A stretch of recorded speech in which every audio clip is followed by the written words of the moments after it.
ये जो बैकहो आप मेरे पीछे देख रहे हो ये कुबूता इंजन से पावर्ड है। वही वर्ल्ड रिनोड कुबूता इंजन जो भाई पूरी दुनिया में मशहूर है अपनी रिलायबिलिटी के लिए और फ्यूल एफिशिएंसी के लिए। तो ये है एस्कॉर्ट्स कुबूता का एक बैकहो लोडर जो है BLX 75K। अब K का मतलब सीधे सीधे कुबूता इंजन। कुबूता इंजन लगाने से भी फायदा ये होता है कि जो दिल है गाड़ी का, जो जान है वो कहाँ से आती है, इंजन से, वो आ गई। इसके साथ में ऑपरेटर को चाहिए कंफर्टेबल केबिन, वो इसके अंदर है। पूरा डिजिटल कंसोल मिलेगा आपको। अंदर की तरफ में दिखाऊंगा, सीट कुशनिंग वाली है। साथ में 1.1 क्यूबिक मीटर का लोडर बकेट यहाँ लगा है। एक्सकेवेटर की साइड पे देखोगे बकेट को तो वो आपको 0.26 क्यूबिक मीटर का मिलेगा। और इस मशीन में क्या कुछ खास मिलेगा, क्यों लोग इसकी चर्चा कर रहे हैं मार्केट में, क्यों लोग इसके बारे में बात कर रहे हैं और क्यों इस मशीन में वो खास एस्कॉर्ट्स कुबूता ने दिया है, फिर हम बात करते हैं। मेरा नाम मन है, आप देख रहे हो। चलिए वीडियो शुरू करते हैं, जहाँ पे हम बात करेंगे एस्कॉर्ट्स कुबूता के BLX 75K के बारे में।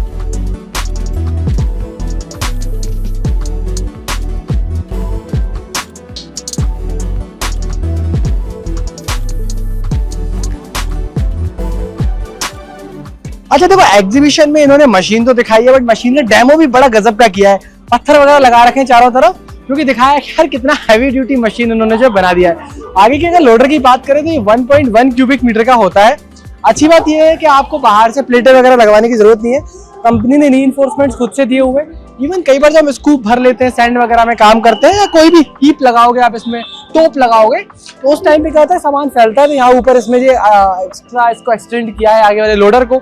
इवन अगर कई बार हम लोग जब धक्का मारते हैं, लाइट गुड्स में धक्का मारते हैं, तो वो बाहर आ जाता है। 4x4 मशीन है या बहुत ज्यादा काम लेने वाले हो आगे के लोडर का, तो यहाँ से सामान बाहर आता है। जो आपका मटेरियल बाहर आता है वो यहाँ पे नहीं आएगा। स्ट्रेंथ काफी बढ़िया है। दूसरी बात, जब हम इसको अंदर की तरफ डालते हैं तो ये झटके देने होते हैं इसमें अच्छी तरफ। तो ये जो पैरेललोग्राम पूरा है यहाँ पे पीछे की तरफ, जिस तरह से बकेट को इन्होंने माउंट किया है फ्रंट आर्म के ऊपर, वो बहुत बढ़िया किया है। किंग पिन्स बहुत बढ़िया है। ग्रीसिंग बहुत आपकी आसान हो जाने वाली है इस मशीन के अंदर। अब देखो यार, 4x4 मशीन है तो मैं मान के चल रहा हूँ कि आप एकदम टफ ड्यूटी के लिए उसको ले रहे हो, टिपिकल टेरेन में उसको आप चलाओगे तो आपको किसी भी तरह से परफॉर्मेंस में कॉम्प्रोमाइज नहीं चाहिए। तो वो सारी चीजें आपको यहाँ भी देखने को मिलेंगी। इवन BLX 75K जो कुबूटा इंजन के साथ में आई है, उसमें ये बहुत अच्छी चीज है कि वो ना सिर्फ रिलायबल है बल्कि वो हर एक टास्क को आउट परफॉर्म ही करेगी। सरल भाषा में भैया, जो भी काम इस मशीन के सामने लेके आओगे वो आपका हो जाएगा। इवन मैं तो कहता हूँ मिड सीरीज के जो एक्सकेवेटर आते हैं ना, उनकी जगह यही काम कर देगी। ये वाला जो टायर है वो आपको 12.5 80-18 का दिखेगा। बैकहो अब 4x4 हो जाती है तो ये देखेगा, वरना जो 4x2 मशीन आती है उसमें आपको जो है छोटा ही वाला टायर आपको मिलेगा। ये तो आपका 4x4 के हिसाब से इसको कॉन्फ़िगर किया जाता है। आगे की तरफ सेंट्रल पिवटिंग है ताकि आपको काफी ज्यादा इजी हो जाए और स्टीयरिंग जो है एकदम एफर्टलेस बनती है। तो ये इंजन साइलेंट भी है, नॉइस नहीं आएगी। आजकल क्या हो रहा है ना, लोग बैकहो इसको रेसिडेंशियल एरिया में भी यूज कर रहे हैं। ऐसी जगह बैकहो यूज हो रही है जहां पे आप देखोगे तो आवाज बहुत सेंसिटिव होती है। तो लोग रात को कई बार काम कर रहे होते हैं, 24 घंटे की ड्यूटी साइकिल है, उस टाइम पे आपका आवाज नहीं आएगा। इवन यहाँ से भी इंजन को पूरी तरीके से उन्होंने कवर किया हुआ है। ये अच्छी चीज है। यहाँ पे आपको सेफ्टी लॉक वगैरह देखने को मिलते हैं और यहाँ पे लिखा भी है पावर्ड बाय कुबूटा इंजन।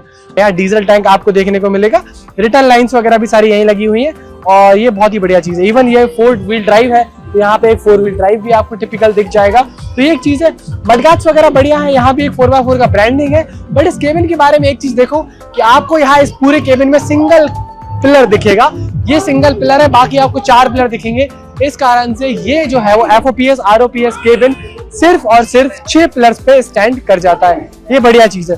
पीछे वाले अगर आप टायर की बात करोगे तो 16/28 के होते हैं। काफी बढ़िया टायर इसमें लगाए गए हैं। और एक्सेल अगर देखोगे तो वर्ल्ड प्रूवन, इंडिया प्रूवन नहीं, वर्ल्ड प्रूवन कैरारो का एक्सेल दिया है। One of the best for backhoe loaders. तो ये सारी चीजें इस मशीन के बारे में यहाँ से। अगर हम ऊपर की तरफ भी देखेंगे तो जनरली जो बैकहो इसमें देखने को नहीं मिलता, तो एक शीशा लगाया गया है, वो आपका रियर व्यू मिरर है। बट उसके नीचे एक और शीशा लगाया गया है, वो आपका wide angle rear view mirror है। ये सेफ्टी बढ़ाता है। देखो, केबिन में पिलर कम करने से आपकी विजिबिलिटी बढ़ती है, बीच का एक पार्टीशन कम होता है, जिस कारण से आप और सेफ होते हो, आप ज्यादा देख पाते हो। और साथ में अगर आप देखोगे ऊपर की तरफ वो शीशे लगाए हैं जिनसे आपको पीछे का बढ़िया दिखेगा, वो चीज है। इवन अगर आप ऊपर देखोगे कैनोपी में तो आपको LED लाइट्स देखने को मिलेंगी। तो ऊपर की तरफ LED लाइट्स, आगे की तरफ बढ़िया वाइपर और कमाल की विजिबिलिटी इस मशीन में आती है। स्टेबलाइजर्स है, हैवी दी है, क्योंकि देखो अनलेवल्ड सरफेस पे आप काम करोगे, मशीन को स्टेबलाइज करोगे। और स्पेशली जब आप बैकहो वाले ऑपरेशंस करते हो, पीछे की तरफ जो एक्सकेवेटर वाला पार्ट आप यूज करोगे, उसमें इन स्टेबलाइजर्स का बहुत ज्यादा रोल होता है। ये चीज है। इतना मशीन को देखोगे तो एक चीज आप देखोगे कि ये मशीन मोटा मोटा 8 टन के आसपास की वजन में आती है, जिस कारण से काफी हैवी है। और हैवी के अलावा जो स्ट्रक्चर में जो मटेरियल यूज किया गया है, जिस हिसाब से इन्होंने वेल्डिंग करी है, जिस हिसाब से फिट फिनिशिंग दिखती है, जिस हिसाब से इन्होंने पूरी उस मशीन की पैकेजिंग करी है, वो अच्छी लगती है। अगर हम बात करते हैं केपीसी की, तो आपको केपीसी बहुत बढ़िया दिखेगी। और मैं बढ़िया इसलिए कह रहा हूँ केपीसी क्योंकि ये एफिशिएंट है, काफी देर ट्रैवल कर लेती है, उस मशीन का ट्रैवल बहुत ज्यादा है।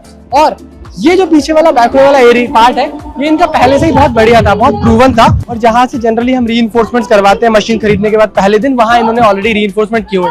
इवन आप बकेट भी देखोगे तो आपको यहाँ रीइंफोर्समेंट दिखेगा, यहाँ बढ़िया दिखेगा। 5 टीथ उस बकेट को आते हैं और 0.26 क्यूबिक मीटर की ये बकेट होती है। अब अगर हम यहाँ देखेंगे तो तोता जिसको हम लोग कहते हैं, या फिर एच लिंक जिसको हम कहते हैं, इसका शेप भी काफी यूनिक है। Most of the company straight देती हैं, इन्होंने हल्का सा कर्व करके दिया है, जिस कारण से आपको मैकेनिकली फायदा मिलता है, स्ट्रेंथ मशीन की डेफिनेटली बढ़ती है। तो बैकवे वाले पार्ट में इस मशीन में काफी कुछ है। अब देखो यार, सुपीरियर रिलायबिलिटी है, एफिशिएंसी बहुत बढ़िया है, बट मेन चीज है इसका फ्यूल कंजप्शन। इस मशीन में फ्यूल कंजप्शन बहुत कम होता है। उसका कारण है जापानीज टेक्नोलॉजी, कुबूटा का पावर, और क्या, और भाई बहुत सारी चीजें। इवन अगर आप देखोगे ये CEV 5 की मशीन है, CEV स्टेज 5 मशीन है, इमिशन नॉर्म्स को कंप्लाइंस करती है, मतलब लेटेस्ट है भाई। और ये वर्ल्ड क्लास टेक्नोलॉजी के साथ में आपको यहाँ इन्होंने प्रेजेंट करी है। पीछे की तरफ भी अगर हम कैनोपी भी देखें तो 4 लाइट्स मिलती हैं, और काफी बढ़िया तरीके से जो हाइड्रोलिक सिलेंडर्स है उनको पैक किया गया है। वेल ब्लॉक की बात करें तो सेक्शनल मॉड्यूलर वेल ब्लॉक है, तो ये चीज इस मशीन को काफी खास बनाती है। और इसमें लगा है कुबूटा का V3800 4 सिलेंडर का इंजन, 74.3 HP की पावर है, 310 न्यूटन मीटर का टॉर्क है, और साथ में भाई कैरेरो के सिंक्रो शटल ट्रांसमिशन के साथ में उसको पेयर किया हुआ है। ये इंजन और ये वाला जो ट्रांसमिशन है, ये बहुत ही बढ़िया पेयर बनाते हैं अपने आप में। ये मशीन कितनी भी अच्छी हो, आपको लास्ट में निकालना तो पैसा है, तो पैसा इस मशीन से निकलता है क्योंकि डीजल बचता है। अब डीजल इसलिए बचता है कि इसमें ऑटो आइडियल का फीचर आता है, ऑटो कट ऑफ का फीचर आता है। अगर 10 सेकंड तक RPM नहीं चेंज हो रहा है, कोई इनपुट नहीं है, तो उसमें आपके जो मशीन जो है वो अपने आप लो RPM पे आ जाएगी, मतलब आइडियल RPM पे आ जाएगी, 900-1000 RPM के आसपास। तो ऐसे कुछ बहुत सारे फ्यूल सेविंग्स फीचर इन्होंने दिए हुए हैं। फिर इसमें मल्टीपल मोड्स आते हैं, इकोनॉमी, पावर, लोडर मोड आता है, रोडर मोड आता है, तो स्पेशली काफी इलेक्ट्रॉनिकली कंट्रोल उसको कर दिया है। इवन अगर आप पंप्स की बात करोगे, हाइड्रोलिक पंप की बात करोगे, तो वो वेरिएबल डिस्प्लेसमेंट पंप आता है, जिस कारण से जितना रिक्वायर्ड है, जहां रिक्वायर्ड है, जिस तरह से रिक्वायर्ड है, वो स्मार्टली सेंस करके वहां उतना पावर देता है। प्रोडक्टिविटी आप डेफिनेटली 4x4 मशीन ले पाओगे, बट साथ में आपको बढ़िया एफिशिएंसी भी मिलेगी, जिस कारण से फ्यूल बचेगा, प्रॉफिट्स आपके बढ़ेंगे। तो ये सारी बातें इस मशीन के बारे में मोटा मोटा बाहर से है। अब मैं चलो केबिन में चलता हूँ और फिर बताऊंगा आपको वीडियो कंक्लूड करके कि कैसी लगी मुझे ये एस्कॉर्ट्स कुबूटा की BLX 75K। आप जैसे ही इसके केबिन में आते हो ना, आपके चेहरे पे एक स्माइल आ जाएगी। आप जब कार में बैठते हो ना, तो ऐसा आजकल आ रहा है प्रीमियम साइज में बकेट वाला सीट, तो ऐसा लग रहा है मुझे ना सीट में पीछे से पकड़ लिया है। तो ये एक बहुत ही कमाल की चीज है। प्लस आप देखो तो सीट जो है ना वो एयर सस्पेंडेड है। ये देखो मेरे वजन के हिसाब से ये कंट्रोल होती है। और इसमें ना पहली बार इस इंडस्ट्री में एक सेंसर आया है कि अगर मैं सीट से उठ जाऊंगा, मतलब सीट पे अगर वजन नहीं होगा, जैसे हमारा सीट बेल्ट काम करता है ना, बिल्कुल वैसे अगर सीट पे मैं नहीं रहूंगा या वजन नहीं रहेगा या ऑपरेटर नहीं रहेगा, तो मशीन चालू ही नहीं होगी। तो ऑपरेटर को सीट पे होना पड़ेगा तभी होगा। प्लस इसमें 4 मोड्स आते हैं।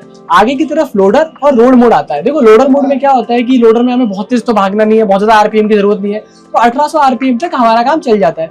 तो लोड मोड लगा दोगे, जब लोडर मोड लगा दोगे तो आपका मशीन 1800 RPM पे रहेगा, तो आपका फ्यूल सेव हो जाएगा। और जब आप रोड पे चला रहे हो, मार्च करना है, जल्दी जाना है, तो आपका रोड मोड आप यूज कर सकते हो। बट कमाल की बात यह है कि जब सीट आगे होगी तो जो सेंसर दिया हुआ है, जब सीट आगे होगी तभी वो दोनों मोड्स काम करेंगे। अगर आपकी सीट पीछे होती है, अगर आपकी सीट इस तरह से होती है और पीछे होती है, तो आपको 2 अलग मोड्स मिलते हैं। वो कौन से मिलते हैं? वो आपको एक्सकवेटर की साइड में मिलते हैं। वो आपको मिलते हैं इकोनॉमी और पावर मोड्स। तो इकोनॉमी और पावर मोड्स कब काम करेंगे? वो तब काम करेंगे जब आप एक्सकवेटर साइड पे काम कर रहे हो। अब एक चीज दिखाता हूँ, ऑपरेटर कंफर्ट में क्या होता है, सीट होती है। बट अब यहाँ देखो कि ये वाला जो स्टीयरिंग है ये टिल्ट है। अभी टिल्ट स्टीयरिंग आपने कहीं और तो नहीं देखा। ये स्टीयरिंग बैकहो इंडस्ट्री में एस्कॉर्ट्स कुबूटा लेके आ गए हैं। तो देखो ये एक बहुत अच्छी चीज है। फिर यहाँ से आपको ट्रांसमिशन कनेक्ट करना है, डिस्कनेक्ट करना है, वो चीज बहुत अच्छे से, मतलब न्यूट्रल, फॉरवर्ड, रिवर्स के लिए लाइट्स वगैरह आपकी यहाँ से हो जाएंगी। और स्टीयरिंग बहुत बढ़िया है पकड़ने में। इवन ये जो पूरा टेक्सचर है सॉफ्ट टच है, और ऑपरेटर को ना बड़ा मजा आएगा इसको चलाने में। प्लस एक चीज मैं आपको बताता हूँ कि पहले का अगर आप मॉडल देखोगे तो उसमें जो आपके कंट्रोल्स थे, चाहे गियर के कंट्रोल्स हो गए या फिर आपको लोडर के कंट्रोल्स हो गए, ये थोड़े से यहाँ ऊपर आता था वो, और वो ऐसे स्क्वायर पैटर्न में होता था। ये वाला गोल पैटर्न में कर दिया है। गोल पैटर्न जनरली आसान होता है चलाने में, कंफर्ट बढ़ जाता है। फिर आप मशीन की ये वाली जानकारी अगर देखोगे तो ये 1 2 3 4 यहाँ पे गियर है, सिंक्रो शटल कैरेरो का ट्रांसमिशन मशीन लेती है। जैसे कि मैं आपको बाहर से भी बता रहा था, तो इसमें वर्ल्ड प्रूवन कैरेरो का ट्रांसमिशन आता है बैकहो लोडर के लिए बेस्ट। और क्या प्रीमियम किया है तो देखो यार, ये वाला जो आप डायल देखोगे ना, देख के मजा आ जाएगा। कार से भी ज्यादा बढ़िया प्रीमियम यहाँ पे दिया हुआ है।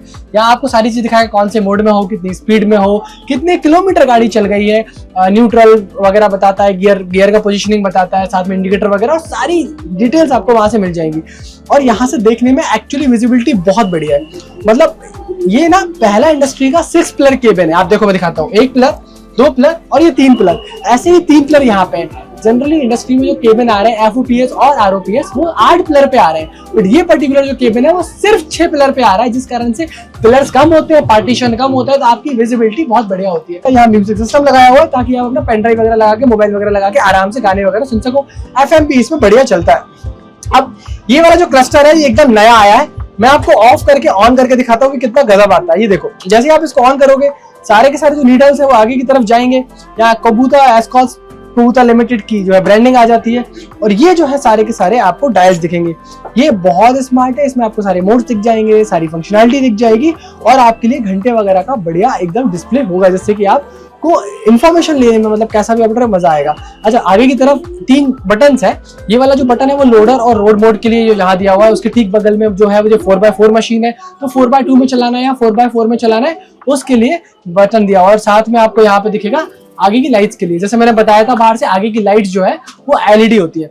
अब मैं पीछे की तरफ मुड़ता हूँ, उससे पहले एक चीज बताता हूँ कि अगर आप गांव में चलाते हो या आपके पास में बहुत बड़ा क्रू है या रनिंग क्रू आप साथ में चलाते हो, और आपको लगता है कि हमें 2 3 4 लोगों को भी साथ में बिठाना पड़ेगा, देखो वैसे तो बैकहो में और लोगों को बिठाना मतलब नॉर्म्स के अगेंस्ट है या फिर थोड़ा सेफ नहीं है, बट यहाँ पे आप देखोगे तो 1 2 और 3 लोग आराम से आपके साथ बैठ सकते हैं। बहुत बड़ा केबिन है, यहाँ पे आप बाल्टी रख सकते हो, और भी अगर आपको कोई सामान है तो आराम से यहाँ पे रखा जा सकता है। ओवरऑल केबिन बहुत बढ़िया है, और यहाँ पे आपको एक बोतल भी रखने को मिलेगी। तो ये चाहे गियर हो जाए, चाहे आपका लोडर के कंट्रोल्स हो जाए, चाहे स्टीयरिंग हो जाए, ये वाले कंट्रोल्स ये वाले बढ़िया है।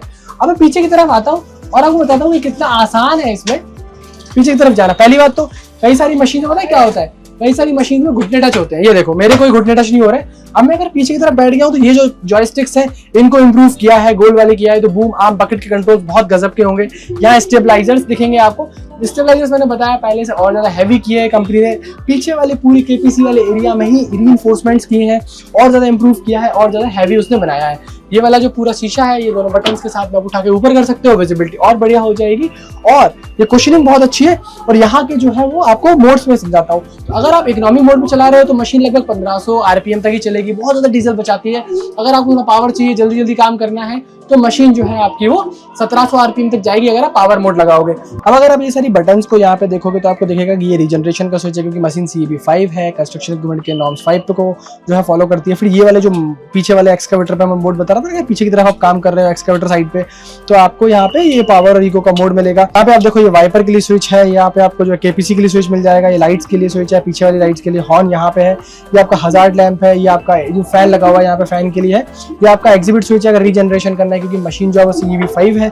यहाँ पे आपको ऑटो आइडियल का जो है स्विच मिलता है। अब ऑटो आइडियल में क्या होता है ना कि जनरली अगर आपकी मशीन आइडियल खड़ी है, तो मतलब जैसे आपने RPM लगा रखा है, 1600 RPM पे आपने सेट कर रखा है या 1500 RPM पे सेट कर रखा है, आप ट्रॉली भरने का इंतजार कर रहे हो, मशीन खाली होने का इंतजार कर रहे हो, तो कोई इनपुट नहीं दे रहे हो, हाइड्रोलिक्स में कोई इनपुट नहीं आ रहा है, तो जो वेरिएबल डिस्प्लेसमेंट पंप है वहां पे कोई इनपुट नहीं आ रहा है, तो क्या है, मशीन की डीजल जल रहा है ना फालतू, तो मशीन अपने आप ही 900,000 RPM पे आके आइडियल हो जाएगी। उसके बाद भी अगर 2 मिनट तक आप और खड़े हो, मशीन चालू खड़ी हुई है, तो मशीन अपने आप बंद हो जाएगी, और फिर आप उस मशीन को दोबारा चालू कर सकते हो। अगर आपको नहीं पसंद की मशीन बंद हो जाए, आपको चालू खड़ी करनी है, किसी कारण से आपने चालू खड़ी करी है, तो वो चालू खड़ी करने के लिए फिर आप इसको ऑन रख सकते हो। तो ये ऑटो आइडल और ऑटो कट ऑफ का फंक्शन है, मतलब ऑटो इंजन ऑफ हो जाएगा। साथ में यहाँ पे आप देखो तो ये दोनों मोड्स वगैरह आपको मिलते हैं, पावर मोड और इकोनॉमी मोड। इकोनॉमी मोड के अंदर अगर आप देखोगे तो आपको 1500 RPM पे आपका RPM लिमिट हो जाता है, तो 1500 RPM के ऊपर कितना ही रेस दोगे मशीन नहीं जाएगी। और ये वाला जो मोड है, क्योंकि चूंकि जापानीज टेक्नोलॉजी है, तो इस मोड के अंदर अगर आप पर्टिकुलरली देखोगे तो आपकी मशीन जो है वो जाएगी लगभग 1700 RPM के आसपास, 1700-1800 RPM तक आपकी मशीन जाती है। ये आपको मोबाइल चार्जर भी यहाँ दिया हुआ है, चाबी यहाँ लगती है, और ये काफी बढ़िया लगता है एक्चुअली, नया पूरा का पूरा कंसोल है। एक बॉटल यहाँ भी रख सकते हो, बॉटल यहाँ भी रख सकते हो, मोबाइल वगैरह रखने के लिए भी बढ़िया जगह दी है, और म्यूजिक सिस्टम तो यहाँ पे है ही। तो ये कुछ है यार इसके केबिन के बारे में, मुझे काफी पसंद आता है केबिन। अगर ऑपरेटर लंबा काम करता है, स्पेशली बकेट सीट है, सस्पेंशन सीट है, टेल टेबल स्टीयरिंग है, ऐसा लगता है कि कोई बहुत विदेशी मशीन में बैठे, ऐसा लगता नहीं है। मतलब ये स्कॉट्स कबूतर जापानी जापानीज टेक्नोलॉजी है, बट लगता नहीं है मतलब इस हिंदुस्तानी मशीन में बैठे, क्योंकि मशीन हमने देखी है यार, उसमें कितना बेसिक डायल आता है और कैसी ऑपरेटर की सीट आती है, तो वो कुछ टाइम में जो टीयर और भी हो जाती है, बट ये ऐसा कुछ इसमें नहीं लग रहा है। तो ये कुछ है इसके केबिन के बारे में। अब चलो करते हैं मशीन के बारे में फाइनल बात। अब देखो ये सारी बातें थी एस्कॉर्ट स्कोबूता के BLX 75K के बारे में।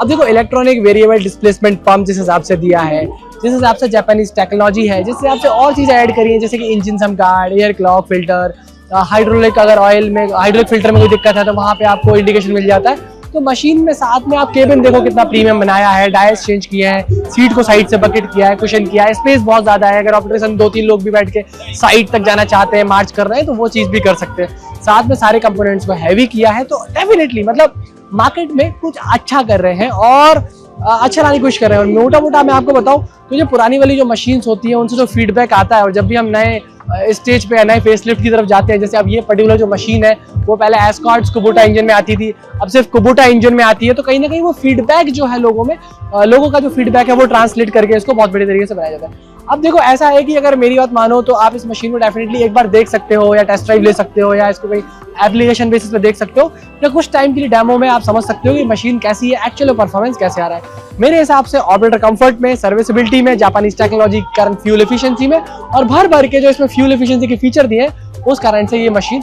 बहुत ही बढ़िया है। आप बताओ आपको कैसी लगी ये मशीन, ये वीडियो, और अगर इतनी मेहनत पसंद आई है, यहाँ तक वीडियो देख रहे हो तो लाइक कर दो यार। कमेंट करके आप मुझे प्लीज कुछ बताओ, कुछ तो लिख दो आपको क्या लगा पूरे वीडियो में, और मिलेंगे आपसे बहुत ज्यादा ऐसी किसी वीडियो में। तब तक नमस्कार, जय हिंद, वंदे मातरम।